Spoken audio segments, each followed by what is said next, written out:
To me, the reason that people say that knowledge is power is for one simple reason. As you accumulate it, it gives you the ability to do more. You literally become capable of more. You're able to bring knowledge into your life to literally transform what you're able to manifest in the world. And at the end of the day, the very definition of power for me is the ability to close your eyes and imagine a world and then open them and make that world come true. But the thing that holds people back is their own ego. And as Epictetus said, one cannot learn what they think they already know. And that's the danger. That's how people get themselves into trouble. It feels so good to know something. It feels like as you're collecting this information and becoming more powerful, you just want to focus on that. You want to sink into that feeling. You want to see yourself in the mirror as somebody capable, of somebody who's capable of more today than they were yesterday. And in that truth, because you are. But in that truth is a trap. And the trap is to begin to feel that you know something, to think of yourself as a master. That's why, as Socrates said, the only true wisdom is in knowing you know nothing. Because that's how you're going to get really powerful. That's how you're going to open yourself up to that knowledge, to bring it into your world. And even as you grow more powerful, even as you grow more capable, you're always looking for the ways that you're wrong. You're always looking for that next piece of information. You are always focused on how you can get better. And you really open yourself with the humility that most people cannot bring into their world. They cannot accept any vision of themselves as anything other than a master. But the master is the one who's trapped. The master is the one who calcifies. The master is the one so brittle they break. But the student is always willing to learn. The student is looking for that opportunity. The student is trying to be around people that know more than they know so that they can learn, so that they can become more powerful, so that they can close their eyes, imagine a world, and then open their eyes and make that world come true. And at the end of the day, that should be the sole aim of your life, is to have something that you want to bring to this world, that you are going to be relentless about acquiring the skills that are going to allow you to do that. And the only way that you're going to be able to get there is to drop your ego and recognize there's power in knowing nothing, when your pursuit is to learn everything. I've seen a lot of incredible people stopped by an unwillingness to let go of a past that doesn't help them. But as Lily Tomlin said, forgiveness means giving up hope for a better past. And that's the truth, isn't it? There's nothing you can do about the past. There's nothing you can do to undo it or to change what's already been done. And yet somehow, this is the area that people struggle most with in their lives. The thing that is hardest for people is to recognize the immutability of that fact. There's nothing you can do. It's done and gone forever, and there's no way to get it back. And the key in your life is to understand that that's fine, that you're going to learn from what happened, that you're going to grow and get better, and that living your life in the past is stopping you from having a future. But as Seneca noted, every new beginning comes from some other beginning's end. And if you can accept that, if you can literally close the door on your past, if you can accept it's never going to get better, if you can accept that it is what it is, if you can accept that part of what makes you a beautiful human being is that horrible thing that happened to you, or that horrible thing that you did, that thing that you think there's no way you could ever be forgiven for. But there's no one to forgive you but you. And the only thing that you need to realize in order to give yourself that forgiveness is to understand that nothing is ever going to make it any different. But in the way that you think, you can make it better.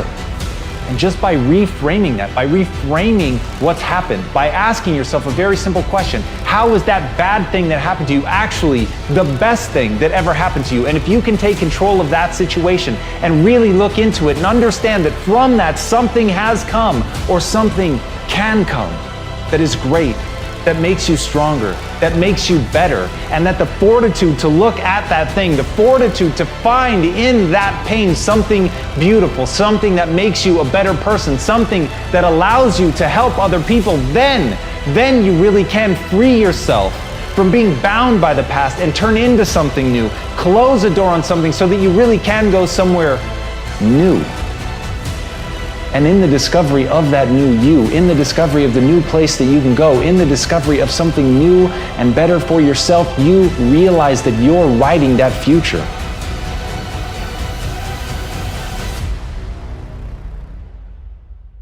And once you realize that you're writing your future, once you realize that you can help other people write theirs, once you realize that you can take control of all that mental baggage and turn it into something positive, that literally the bricks that weighed you down can be the bricks with which you build something new, then you will go on to do something incredible. Then you will go on to help other people. Then you will lift other people up and be able to do something that brings beauty to this world.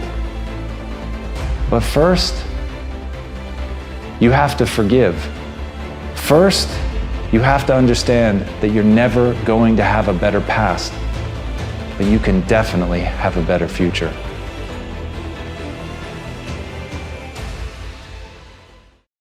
As Naval Ravikant said, the only way to truly learn something is by doing it. Yes, listen to guidance, but don't wait. That is such a powerful idea, and I know right now you're listening to this because you want motivation, you want to be inspired, but my greatest fucking fear is that you'll get motivated, you'll get inspired, and that'll just be a declining arc for a few minutes after you listen to this video that ends with you doing nothing. And what I want, what I really hope for, and the reason that I give myself over to making these so completely is I know some percentage of you on the other side of this will ultimately be prepared to take that first step. You will realize that the only thing that matters is action, and you will take that action. And it's in that action that your potential greatness waits. And as Martin Luther King said, take the first step in faith. You don't have to see the whole staircase. Just take the first step. You've just got to believe that you can learn. You don't have to believe that you're already capable of doing what you want. You don't have to believe that you can already build that thing that you dream. You don't have to believe that you already are extraordinary. You simply have to believe that if you take that first step, you put yourself on a journey not of execution, you put yourself on a journey of learning so that you can execute. And that, when you understand that difference, that's when you really will be on that path to greatness. And that is the thing that I want for everybody listening to this. Please understand, the only thing you need to know is that you have to take the first step. Whatever the vision is that you have for your life, you absolutely can make it come true. And the process is very simple. The process is about learning. The process is about growing and getting better. It's about recognizing what you're not good at. It's about recognizing what you have to learn. It's about taking that first step on faith. On faith that you can get better.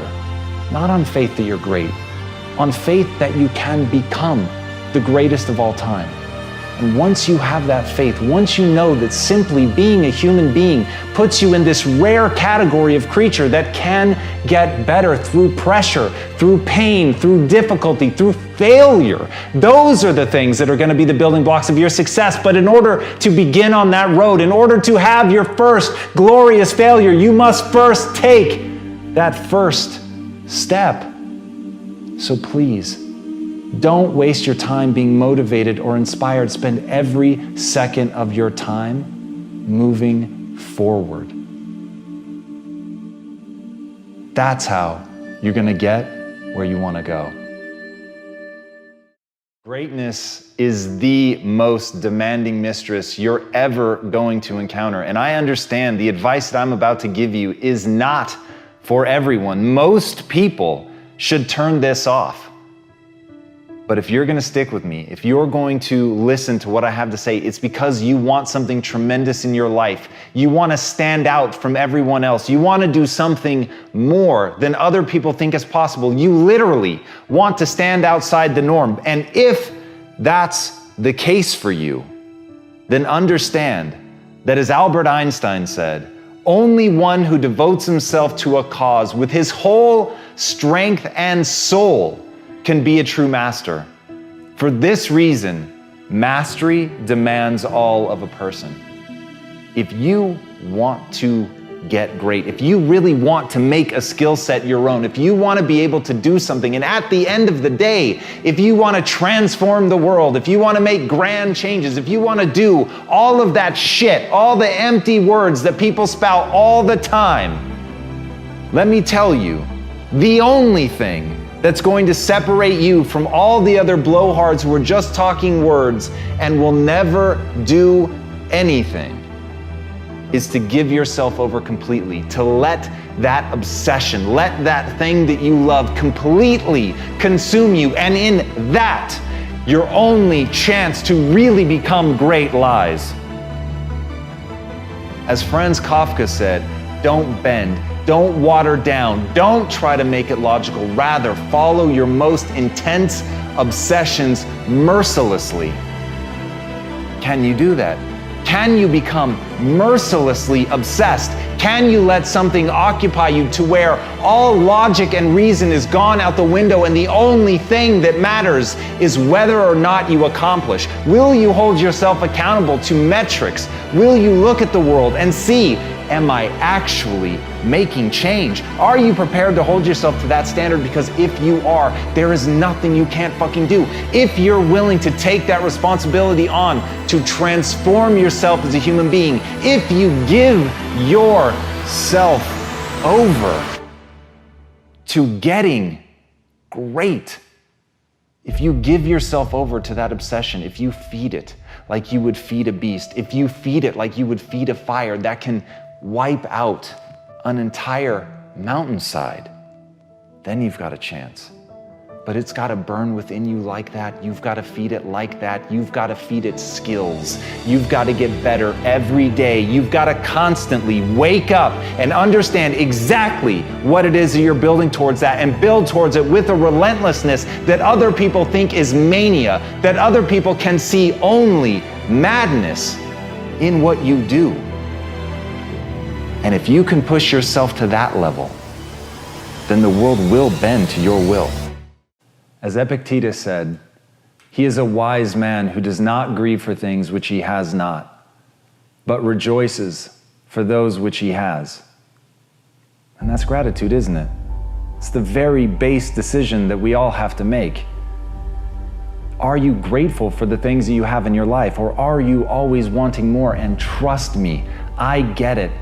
I understand people that strive for more. I understand people that want something bigger and better. But at the same time, if you allow yourself to only think about what you don't have, to only be striving for something more, that obsession will begin to overtake you. It will begin to corrode you. But ultimately, it's a choice. Ultimately, at any time, right now, in this moment, you can stop and think about what you have. You can put your attention on the things that you're grateful for and watch what it does. Watch what it does in that instance, the way that it changes you, the way that it changes your chemistry, your feelings in a moment can shift from negative and dark to beautiful, with nothing else changing around you, nothing but you deciding that you're going to focus on the things you're grateful for. Nothing but deciding that there are things in your life to be grateful for. And that is a decision. No matter what is happening in your life at any moment, right now, in the depths of a depression, in something going on terribly in your life, you could choose right now to think about the things you're grateful for. The breeze, a smile from somebody kind, a stranger who holds open a door for you, anything. But it's a choice. And as Einstein said, there are only two ways to live your life. One is as though nothing is a miracle. The other is as though everything is a miracle. And what choice are you making? What are you choosing to focus on right now? Do you let gratitude fill you up or not? And here's the critical part, and I want you to listen to this really well. Whatever you decide, whether you decide we live in a world of miracles or whether you decide we live in a world devoid of miracles. You are choosing one thing to the exclusion of the other. And when you focus on something that you're grateful for, when you look at those little moments in your life and choose to see them as grand miracles, even when it is only a gentle hand on your shoulder, even when it's only a kiss from somebody who you've kissed 1,000 times before, even when it is only holding the hand of somebody who needed their hand held, even when it's something that simple.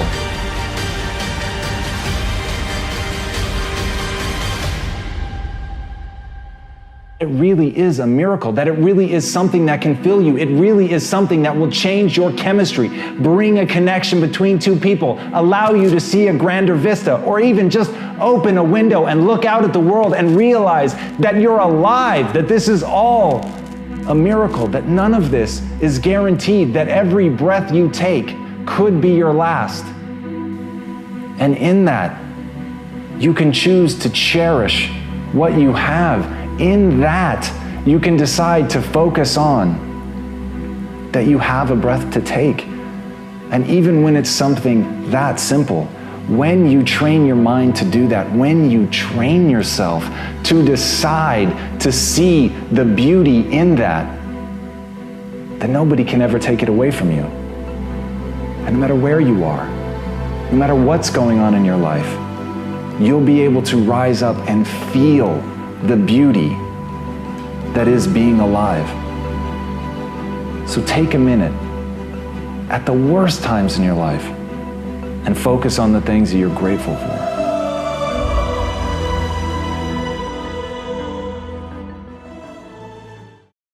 I want to dispel a myth for you. It's the talent myth. It's the belief that some people were just born with more than others, that some people are naturally gifted and some aren't, and that's just the way the cookie crumbles, and whatever you're going to be is essentially determined by how you started, that your DNA is exactly your destiny. I'm here to tell you right now, that's bullshit. It's just not true. It's not the truth of the way that humans are designed. As a species, we're the ultimate adaptation machine. The very thing that puts us at the top of the pyramid is our ability to adapt. It is the fact that the brain is plastic, that it responds to change, it responds to stressors, it responds to repetition. And repetition is a slave to obsession. As Conor McGregor said, there's no talent here. This is hard work. This is an obsession. You could be anyone if you put in the time. That's one of the greatest athletes of our time telling you that he's not the result of genetics. He's not the result of natural gifts. He hasn't been bestowed something by God. He has shown up day after day in the most mundane of conditions. On the cold days, on the hot days, he put in the work because he was obsessed with what he could become. And that repetition that you need to actually gain a skill follows that obsession. So in you right now, today, you want to start building that obsession. You want to look at it like an ember that can become a raging fire, but it needs your time and attention. It needs your time and attention. You've got to take that interest. You've got to take that spark of desire and you've got to fan the flames. You've got to turn it into that obsession. And from that obsession, if you put in the work, if you do the things day in and day out, the backbreaking work, pushing through the pain, fighting through feeling like an idiot, fighting through embarrassment, getting up, brushing yourself off, doing it again, practicing, putting yourself at somebody's feet and asking, what could I have done better? Not look at the things that you're doing well, but look at the things that you're doing wrong. Look at the things that you're doing poorly, staring at your inadequacies with no loss of pride. Because the only thing you value in yourself is your willingness to do that, your willingness to work your ass off. And as Sylvester Stallone said, I'm not the richest, smartest, or most talented person in the world, but I succeed because I keep going and going and going. And that's the secret. There's nothing more than that. The people that you see that win at the highest level, they were the ones that didn't give up. They're the survivors. And you've got to ask yourself, am I a survivor type? Am I the type of person that continues to push through when it gets hard, when it gets boring, when I feel lost, when I don't know what I'm doing, when I have no faith in myself, even in that darkest hour? Can I push forward? Can I accept that the human body will respond to that stress? It will respond to that stimulus, but I have to show up and I have to do the work. And so that's the beautiful thing. You're not going to separate yourself based on your genetics. You're not going to separate yourself based on who your parents were or where you were born. You're going to separate yourself by showing up when you don't want to. You're going to separate yourself by pushing forward when it hurts. You're going to separate yourself by always moving forward, even when the forward is falling on your face. So never lose sight of that. It's the person that keeps going that can't be defeated. Here's the hard truth about getting great. It takes time and dedication.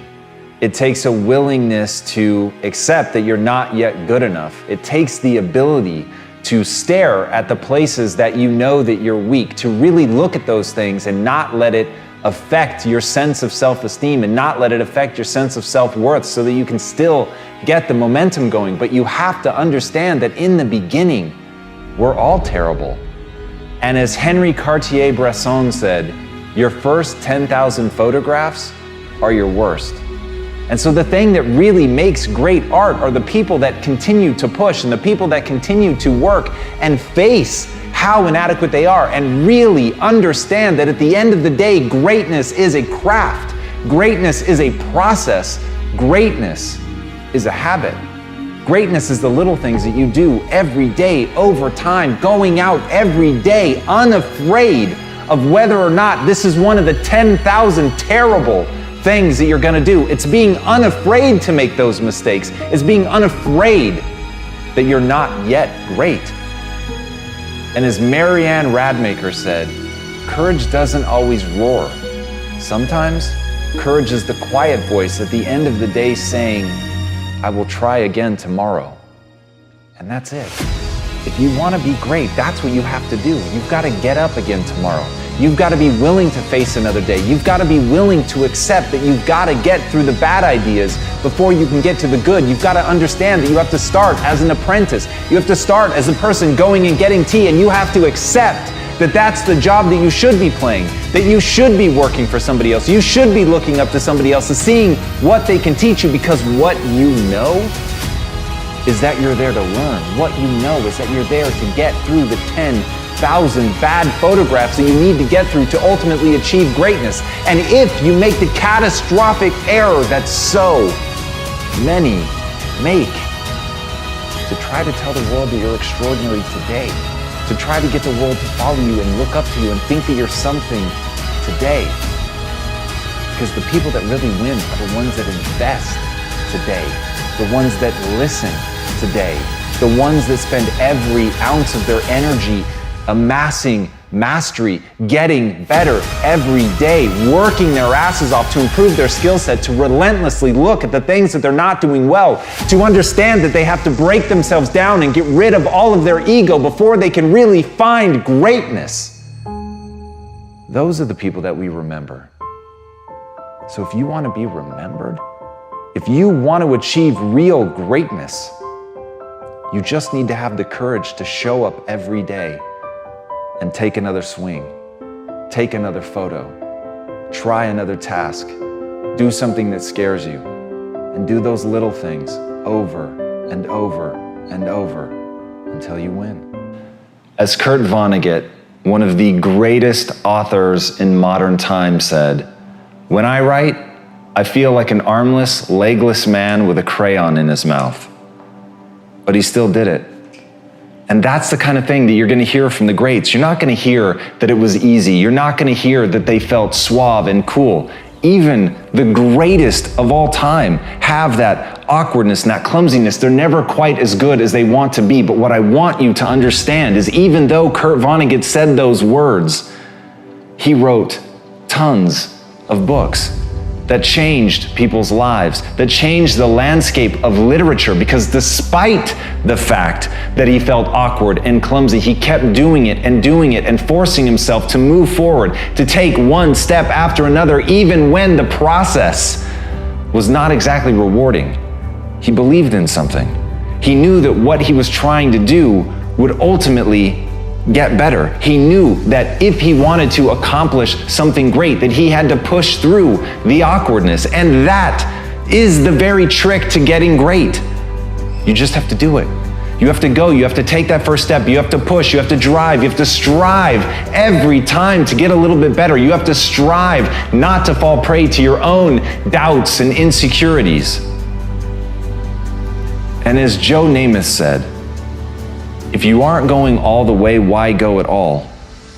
But it's doing that in face of the fear. It's doing that in face of the difficulties. It isn't only because someone is great that they say you should either do it all the way to play hard or go home. They're not saying it because the process is in and of itself rewarding. They're saying it because there is something that they're trying to accomplish that demands it, that they're prepared to play on a world stage. And once you know why you're doing what you're doing, once something sits at the core of your being, and despite how difficult, painful, awkward it may be to push forward, you push forward no matter what the odds. And as Hannibal said, one of the greatest military leaders of all time, I will either find a way or I'll make one. And he said that as he was getting elephants across the Alps. Now, when you think of the difficulties that you face in trying to do what you're trying to accomplish, think about that man amassing an army and getting elephants to climb a mountain. And saying not, this is impossible, but rather, if there's not already a way present, I will make one. And when you can look at that, when you can look at your own inadequacies, when you can accept that you are not yet good enough, but you know that you'll put in the work to get there, you know that you'll learn the things that you need to learn, that you will push and you will practice and you will shape yourself into someone capable of doing it. And you have to literally carve your own path out of the stone granite of a mountainside. You will do that because that's what your goals demand. And when you're prepared to do whatever your goals demand, you will accomplish whatever you set your mind to. As Albert Einstein said, try not to become a man of success, but rather try to become a man of value. This is something that I think about a lot. At the end of the day, success is incredibly motivating, and accomplishing your goals and your dreams is something that I wanted to do since I was a little kid. That's been a driving force in my life. But through all of that, the times that I've felt happiest, the times that I've felt most secure, the times that my anxiety and my stress have been at zero, are the times where I felt like I was being most true to myself, where I was trying to really become a person of substance. I wasn't looking for something extrinsic. I was focused inward and trying to develop the person that I'm becoming, that I had some code that I was living by, that I was really deciding not just what outwardly success looks like, but what does it mean to be a good person? What does it mean to be an effective person? What does it mean to be worthy of trust? And those things, at the end of the day, those things are something that when you invest in finding value in that it takes you somewhere amazing. And as Bruce Lee said, knowledge will give you power, but character will give you respect. And at the end of the day, I really can't think of anything better than that. I can't think of anything that will keep me company when I'm alone, when there's nothing but silence around, when all I can hear are the sounds of my own thoughts. The only thing that is going to bring me or you comfort is respect, is self-love, is knowing who you are really and knowing that you're true to that even when nobody's looking. And that concept, that notion of having a guiding light, a principle, something by which you steer by, that you are always true to, and that in your moments of stress, chaos, confusion, of desire, that in your moments of deepest desire, that you're still true to that all you think about is that North Star of being that person that you want to be. When you let that be your guiding light, when you stay true to that, nothing can hurt you, because nothing will be able to make you feel badly about yourself. Because once you know who you are and you're true to it, nothing else matters.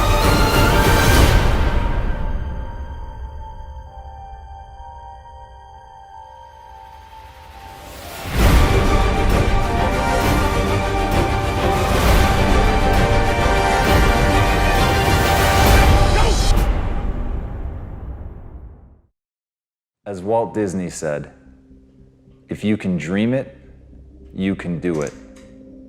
Now, what makes me laugh is I know right now some of the people listening to that, they say that's bullshit. They're just limits to what humans can do. And I get that response. I understand it. I used to respond to everything like that. I used to see only the difficulty. I used to see only the ways in which it couldn't work out. And I couldn't see. I was literally blinded by fear. I was blinded by some bizarre sense of pride that wanted to justify my limited existence, that didn't want to have to face that I could be doing more, that I could be more, that my life was somehow less than what it could be. And so I would laugh at quotes like that. And I know right now I have the chills. I know right now there are people that are laughing at that, and all they can think about are the limits. All they can think about are the things that prove him wrong. And guess what? He is wrong. There really are limits.